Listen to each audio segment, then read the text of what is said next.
Բարի օր սիրելի հեռուստադիտող, Նուր TV-ի եթերում շարունակվում է Բարի առավոտը, ուրախ եմ ողջունել բոլոր մեզ նոր միացած հեռուստադիտողներին, մնացեք մեզ հետ, քանի որ այս բլոկի վերզրույցը բավական հետաքրքիր է լինելու, խոսելու ենք տիեզերագնացության մասին, մեր տաղավարում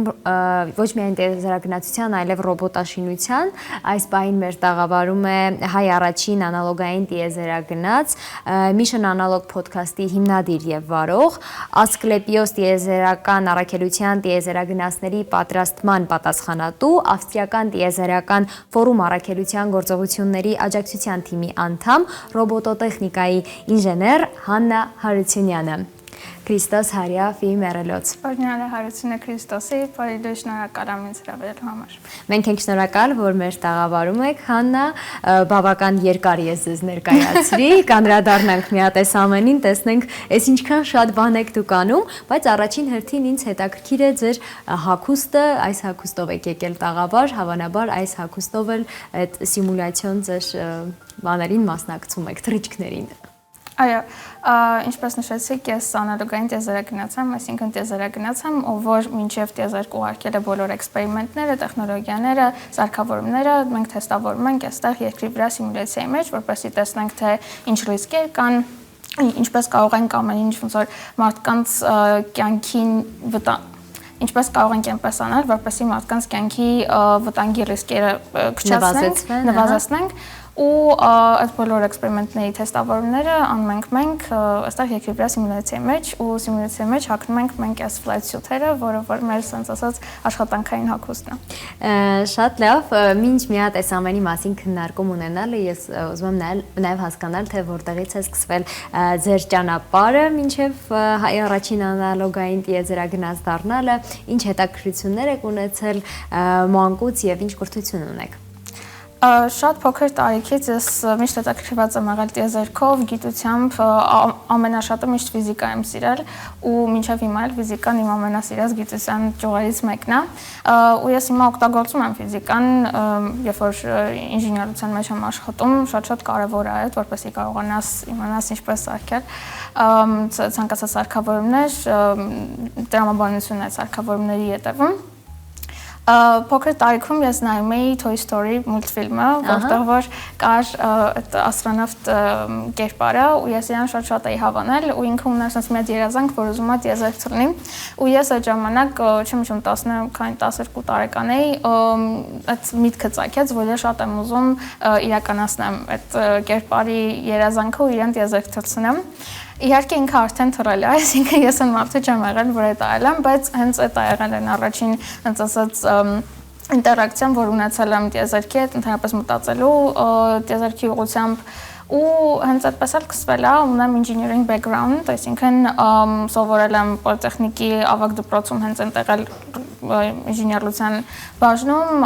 հետո ընդունվել եմ Գերմանիայի միջազգային համալսարան ռոբոտատեխնիկայի բաժին ու այդ գծով էլ շարունակելու եմ։ Ինձ հետաքրքիր է նաև ընտանիքի արձագանքը, որովհետև սա մի դասական բան չի, հա, օրինակ ուզում եմ գնալ դաշնամուրի, դրա նման մի բան չի, ես ուզում եմ տիեզերք թռնել, ինչպես արձագանքեցին ընտանիքի անդամները։ Շատ լավ, իրականում բոլորը իմ շրջապատում ինձ շատ են աջակցում, ինչը շատ կարևոր է։ Ես վստահ եմ, որ նամանավանդ Հայաստանում հայկական հասարակության մեջ մի քիչ շատ վատ է նայվում, որ աղջիկները ուզում են գնան այնպիսի ինդուստրիա, որտեղ որ տղամարդիկ ավելի շատ են, ու իդեպ երբ ես պոլիտեխնիկում էի սովորում, մենք դասում 3 աղջիկ էինք ընդհանրապես ու իմ համալսարանում էլ մեր կուրսում էլի քիչ աղջիկներ են ու միշտ ես կամ եղել եմ միակ աղջիկը կամ ամենաքիչ աղջիկներից մեկը ու ես շատ ուրախ եմ, որ բոլորը իմ շրջապատում ինձ աջակցում են այդ հարցում։ Խոսենք անալոգային տիեզերագնացության մասին, ինչով է այն տարբերվում սովորական, այսպես ասած, տիեզերագնացությունից եւ ինչպես էր, որ դուք դարձաք առաջին հայ այս ասպարեզում, առաջինն եք, չէ՞։ Ահա։ Ուրեմն անցած տարի ավստրիական տիեզերական ֆորումը որոշեց, որ պետք է Հայաստանում անի առաջին անալոգային միսիան ու եկան այստեղ, կառուցեցին հաբիթատ, արեցին այդ իրենց էքսպերիմենտը, բայց քանի որ իրենք էին անում էքսպերիմենտը, այսինքն մենք իրենց տվել էինք տարածքը, որպեսզի անեն, իհարկե մեր կողմից աջակցություն է եղել, այսինքն մենք մասնակցություն ունեցել ենք միսիային, բայց չեն կարողացել, որ այդ ամբողջապես հայկական էր, բայց ես շատ հպարտ եմ, որ ուրախ եմ, որ մենք կարողացանք այդ այդպիսի բան անել Հայաստանում ու Հայաստանի անունը միացնել ոնց որ մնացած անալոգային միսիաներին ու հաբիտատներին, որ մենք ունենք հիմա այդպիսի բան Հայաստանում ու կարողանանք շահագործել ապագայում։ Այնտեղ ես, ինչպես ասացի, տիեզերագնացների աջակցման թիմից էի ու այսինքն կային այնտեղ տիեզերագնացներ, ովքեր երբ որ դուրս էին գալիս հաբիտատից աստրոնավտի շորերով, որպեսզի անեին էքսպերիմենտներ, հիմնականում կապված ռովերների հետ, քանի որ ռովերները հաբիտատից դուրս են, ես իրենց աջակցում եի, եթե պետք է ինչ-որ տեխնիկական հարցեր լուծել կամ ռովերները կառավարել եւ այլն եւ այլն։ Ու դրանից հետո առաջարկ ստացա Լեհական տիեզերական ֆորումից, որպեսզի մասնակցեմ անալոգային տիեզերական training center-ի հետ միասին միսիայի, որտեղ որ ես կլինեմ անալոգային տիեզերագնաց, ես բնականաբար շատ ուրախ էի ու որոշակի խնդիրներ առաջացան, որովհետև ես վիզա շատ դժվար ստացա ու գնացի անցած տարի հուլիսին ու արեցի արդեն իմ անալոգային միսիան ու հենց անալոգային աստրոնավտների training center-ն էլ հրապարակեց, որ ես առաջին եւ միակ հայրն եմ ըստ իրենց հետազոտությունների հիման վրա ու այդպես ես 7 օր եղա սիմուլյացիայի մեջ լուսնային, այդ ինչ է իրենց ներկայացնում, որ մենք փակ հաբիտատում ենք, այսինքն փակ տարածքում ենք, որի պայմանները հարմարացված են, փորձել են ինչքան հնարավոր շատ սիմուլացնել ու հարմարացնել տիեզերքի պայմաններին։ Ինչ զգացողություն եք ունեցել, ավելի շատ ինձ այդ էմոցիաներն են ձեզ հետաքրքիր։ Ամենամեծ չեմ կարող ասել, որ այդ ինչ որ challenge էր մեր համար, բայց տարօրինակ բանից մեկն է, որ մենք 7 օր լույս չենք տեսել ու երբ որ 7 օրվանից հետո դուրը բացեցին մենք առաջին անգամ լույս տեսանք մի 30-40 րոպե sense դրություններ ոչ մեկ ոչ խոսում էր ոչ մի բան չէինք ասում ուղղակի սկսեցինք ավելի շատ գնահատել այդ օրինակ արևի լույսը թե ինչքան շատ բան է մեզ տալիս որովհետև բնականաբար եթե շատ երկար ժամանակ մնաս առանց արևի լույսին վիտամին D-ի պակաս է լինելու ազդելու է քո տրամադրության վրա քո մաշկի որակի օրգանիզմի գործառույթների ամեն ինչի վրա ու իհարկե այդ ընդամենը 7 օր էր բայց անալոգ տիեզերագնացներ կան որ մինչև 1 տարի մնում են այդ սիմուլյացիաների մեջ ու հենց իմացն էլ այդ է որպեսզի տեսնենք թե ինչ ռիսկեր կան, ինչ տեխնոլոգիաներ մենք կարող ենք օգտագործել, որպեսզի երբ որ ուղարկում ենք մարդկանց տիեզերք, իրանք չեն կարող հա դուրը բացել ու դուրս գալ սիմուլյացիայից, այսինքն իրենց սիմուլյացիա չի, իրենց հենց իսկական, օրինակ միջազգային տիեզերական կայանն է կամ ուրիշ մոլորակ, օրինակ իրենք չեն կարող դուրը բացել, ասեն չէ, հաջող ես գնում եմ։ Ես գնացի։ Հա, ես գնացի տուն։ Ինձ հետաքրքիր նաև կենցաղի կազմակերպումը այդ 7 օրերի ընթացքում ինչպես է տեղի ունեցել, նույն սնվելը, քնելը, կարիքները հոգալը, ինչպես է կարողացել անել։ Ամենից բնականաբար շատ դժվար է եղել, որովհետև բոլոր պայմանները, ընդհանրապես ոչ մի այնպես պայմաններ չկան այնտեղ։ Քանի հոգի էիք ներսում։ 5 հոգի ենք ու բոլորս աղջիկ ենք, գիտեմ, այդ պատմական պահից մեկն էր, որ միայն աղջիկներ են այնտեղ։ 7 աղջիկներով։ Չէ, հակառակը, հա, մենք ոնց որ մի վայրկյանում ընդամենը քույրեր դառանք ու միանգամից սկսեցինք իրար մասին հոգ տանել։ Ինչ ազգի ներկայացուցիչներ էին նրանք։ Ունենք լեհ, ֆրանսիացի, ճապոնացի, մեքսիկացի ու ես։ Բոլորիդ անգլերենները հասկանալի էին միմյանց, բայց հա, մենք մինչև ոնց է սիմուլյացիա մտնելը, մինչև մեզ ընտրելը եւ այլն, մենք տարբեր ոնց որ թեստավորումներ ենք անցել, դրանցից մեկը հենց մեր անգլերենի մակարդակն էր, որ պետք է ստուգել, որպեսզի կարողանանք կոմունիկացիալ իրար հետ, այո, հաղորդակցվել։ Ու բացի դրանից մեր ֆիզիկական պատրաստվածությունը, մեր հոգեկան պատրաստվածությունը Եթե ինչ-որ մեկը ունենար որոշակի խնդիրներ, իհարկե 7 օրվա ընթացքում չէր կարողանա դիմանալ այդ պայմաններին, որտեղ ոնց ասեցի, այնտեղ շատ բարձր ջերմաստիճան է, շատ բարձր խոնավություն էր, ու մենք պետք է ամեն օր մինիմում մի ժամ ֆիզիկական ակտիվություն ցուցաբերեինք, ու այնտեղ ունենք տարբեր բաներ, էքսպերիմենտներ, որտեղ մեր սրտի զոզակերը արագացնում էինք ու փորձում էինք հասկանալ, թե ինչքան ենք կարողանում դիմանալ եւ այլն, այսինքն տարբեր տեսակի թե հոգեբանական, թե ֆիզիկական, թե գիտական փորձեր էին անում ու այդ ամեն ինչը անելու համար պետք էին մարդիկ, ովքեր որ qualified են դրա համար։ Ու իրականում շատ լավ անցավ, վերջում ինձ հաստատեցին, ասացին դու էլի կմնայիր, ու ես ասացի հա, որովհետև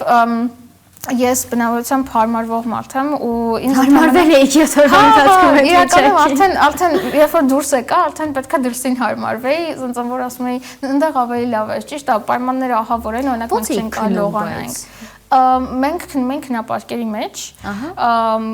ցենց հարկերով,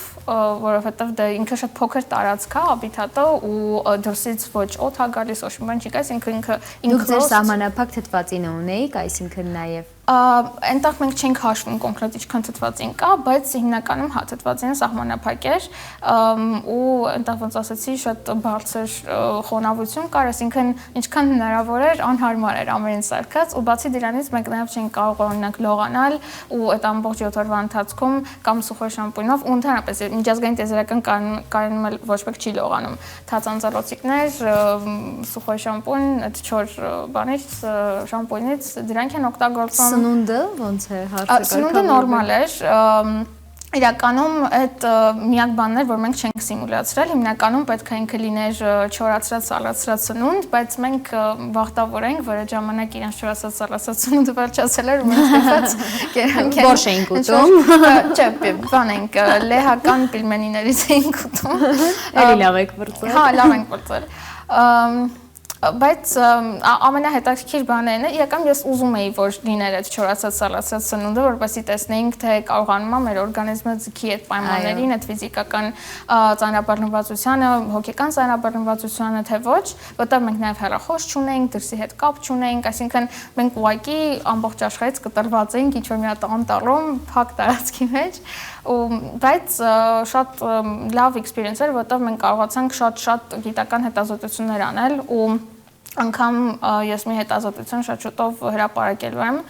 այնպես որ շատ արդյունավետ էր։ Հոդվածի տեսքով է լինելու։ Իհարկե, այո։ Որտեղ եք ներկայացնելու։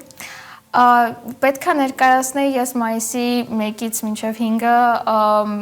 Արիզոնայում լինելու էր անալոգ աստրոնավտների կոնֆերանսը, բայց ցավոք սրտի էլի իմ վիզայի հետ կապված խնդիրներ եղան ու ես չեմ կարողանա ներկայանալ անձամբ on-line տարբերակով էի ես առաջարկել ներկայացնել, բայց մի քիչ on-line տարբերակով անհարմար կլիներ ներկայացնելը, որտեղ այնտեղ կար դատա, որը պետք է ցույց տալ մի քիչ ավելի ֆիզիկական բաներ եւ այլն, հույս ունեմ մյուս տարի կամ հաջորդ կոնֆերանսի ժամանակ արդեն կներկայացնեմ։ Մենք էլ հուսանք Ասկլեպիոս տիեզերական առաքելության տիեզերագնացների պատրաստման պատասխանատուն եք։ Այս ուղղությամբ ո՞րն է ձեր գործառույթը, ինչ եք իրականացնում։ Ինչպես ասացի, մինչև մեր սիմուլյացիա մտնելը մենք նախ թեստավորվում ենք, այսինքն տարբեր մեր ֆիզիկական տվյալներն էին թեստավորում, մեր մենթալ հոգեկան տվյալներն էին թեստավորում, մեր իմացությունը ընդհանրապես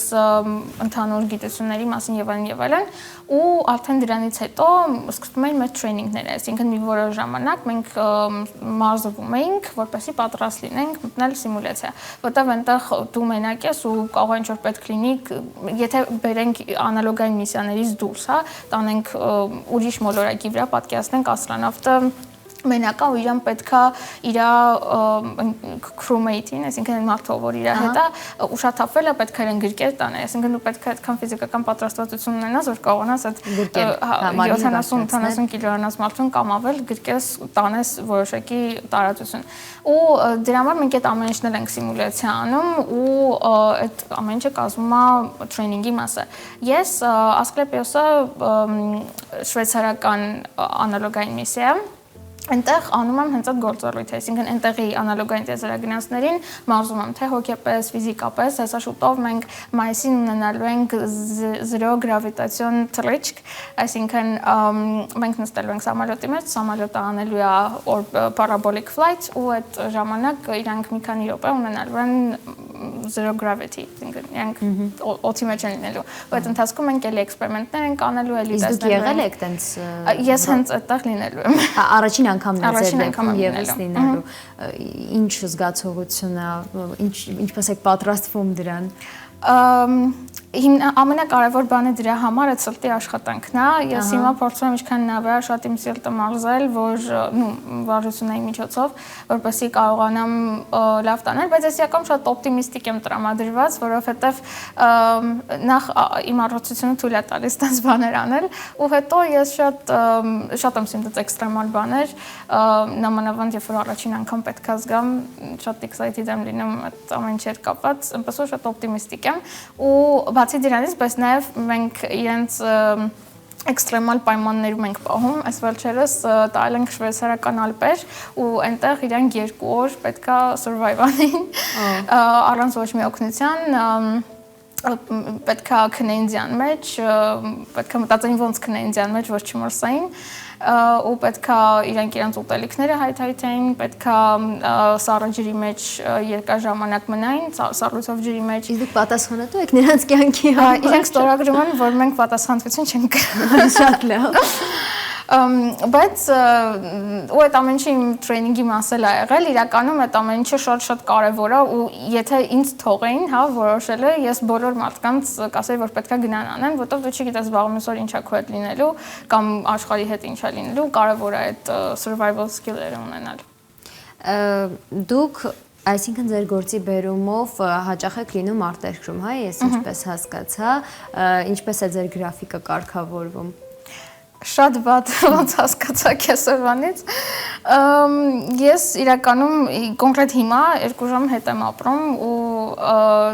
բոլոր հանդիպումները եւ այլն իմ մոտ մի քիչ խառն են լինում։ Բայց ես փորձում եմ կարգավորել նամանավանդ քնի հետ կապված, որովհետև ինչքան էլ ես զբաղված եմ լինում, փորձում եմ գոնե 8 ժամ քնել, որտեղ շատ կարևոր է։ Եթե քունը չլինի, ոնց որ մնացած բաները արդեն անիմաստ են դառնում։ Դժվար է բնականաբար, նամանավանդ երբ որ տարբեր տեղեր ես գնում, ամեն մեկը իր ժամային գրաֆիկը ունի, այո։ Բայց փորձում եմ հեռախոսի միջոցով կարգավորել այդ ամեն ինչը ու հետ չմնալ կյանքից։ Այս ձեր այս տարիքում, այս երիտասարդ տարիքում գտնվող աղջկա համար, այս ամենը բավական շատ է ինձ թվում է, որ մտել է ձեր կենցաղ ամբողջությամբ, այսինքն ձեր առօրյան դուք տրամադրում եք նման աշխատանքներին, ինչպես եք հասցնում կենցաղը ձեր դասավորել, ընտանիք, ընկերներ, այլ զբաղմունքներ կան, թե երկրորդված են այս պահին։ Հիմնականում երկրորդված են, որովհետև եթե ես ֆիզիկապես չեմ կարողանում օրինակ ներկայ գտնվել որոշ բաներին, այդ չեմ կարող ոչ մի ձև փոխել, բայց եթե ես օրինակ ֆիզիկապես Հայաստանում եմ, միշտ կարողանում եմ գտնել, այն որ ասում են, եթե ուզում ես, եթե մարդու մտքին տեղ լինի, կգտնի ժամանակ, ես տենց մարդկանցից եմ, ինչքան էլ ես զբաղված եմ, ինչքան էլ կարևոր բաներ ունենամ, միշտ փորձում եմ իմ համար կարևոր բաները դնել, առաջնային բաները դնել, օրինակ ես առաջնային այսօրվա համար, ես երկրորդային այսօրվա համար ու փորձում եմ միշտ մարդկանց առաջնային դնել, որովհետև եթե շատ մեծ բանով նայենք, big picture նայենք, ինչքան էլ ես շատ լավ բաներ եմ անում, վաղը մյուսօր մարդիկ կարող է դաշը մոռանան, թե ես ինչով էի զբաղված, բայց հիշելու են, թե ես ինչքան ժամանակ էի իրանց հետ անցկացնում կամ ինչ տիպի լավ ընկեր էի, լավ մարդ էի եւ այլն, համաս փորձում եմ բալանսավորել, հա, այսինքն ամբողջ ժամանակս ընկերներից չեմ տրամադրում կամ միայն աշխատանքին։ Հա, միայն աշխատանքին, հա, փորձում եմ այդ բալանսը։ Ինձ նաև հետաքրքիր է, թե դուք ինչ պատկերացումներ ունեք ձեր կյանքի 3-րդ, 4-րդ, 5-րդ տասնամյակների հետ կապված, որտեղ երկրորդը շատ բուրն է անցնում ձեզ մոտ։ Ես չգիտեմ, այդքան կծուկեմ թե այս տեմպերով, հա։ Նույն տեմպերով շարունակվելու է, որովհետև իմ առաջին,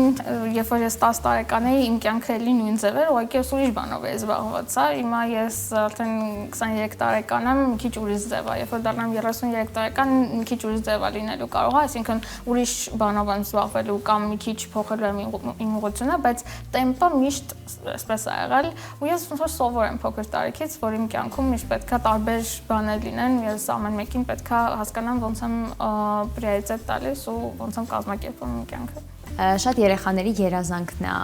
մի օր հայտնվել տիեզերքում, թեկուզ եւ անալոգային տարբերակով, հա, սիմուլյացիոն ձևով։ Դուք այդ ամենի մեջ եք, այդ ամենի ճանապարհին եք, ինչ խորհուրդ եք տալիս այն երասկոտ երեխաներին, որոնք գուցե ձերպես այդ փոքր տարիքում ինչպես դուք եք ներկայացնում, մուլտֆիլմից ոգեշնչվել եք, այրանց ինչ խորհուրդ կտաք արդեն ձեր դիրքից եւ ձեր տարիքից։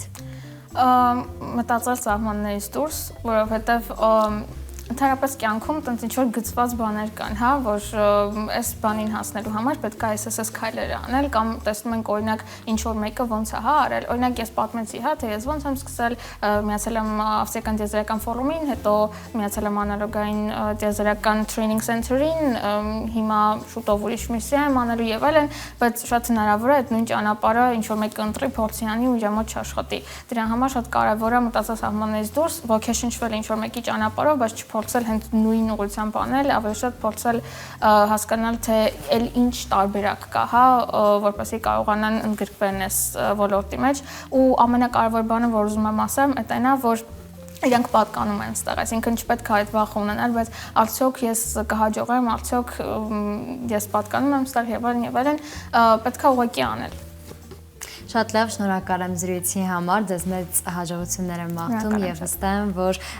Տիեզերագնացության պատմության մեջ Հաննա Հարությունյան անուն ազգանունը մնալու է։ Սիրելի հեռուստադիտողներ, մեր տաղավարում զրուցում էինք հայ առաջին անալոգային տիեզերագնաց Հաննա Հարությունյանի հետ։ Այսքանով ամփոփում ենք բարի առավոտի մեր եթերը։ Այս տոնական օրը ձեզ հետ բարի առավոտը սկսեց եւ ավարտին հասցրեց Արմինե Թովմասյանը։ Առիթից օգտվելով ուզում եմ նաեւ շնորհակալություն հայտնել մեր գլխավոր գործընկեր Արփինետ ընկերությանը, որը ապահովեց մեր այս հրաշալի եթերը, եւս մեկ անգամ շնորհավորում եմ Հարության տոնի առթիվ, մաղթում եմ ձեզ լավ օր, մինչ նոր հանդիպում։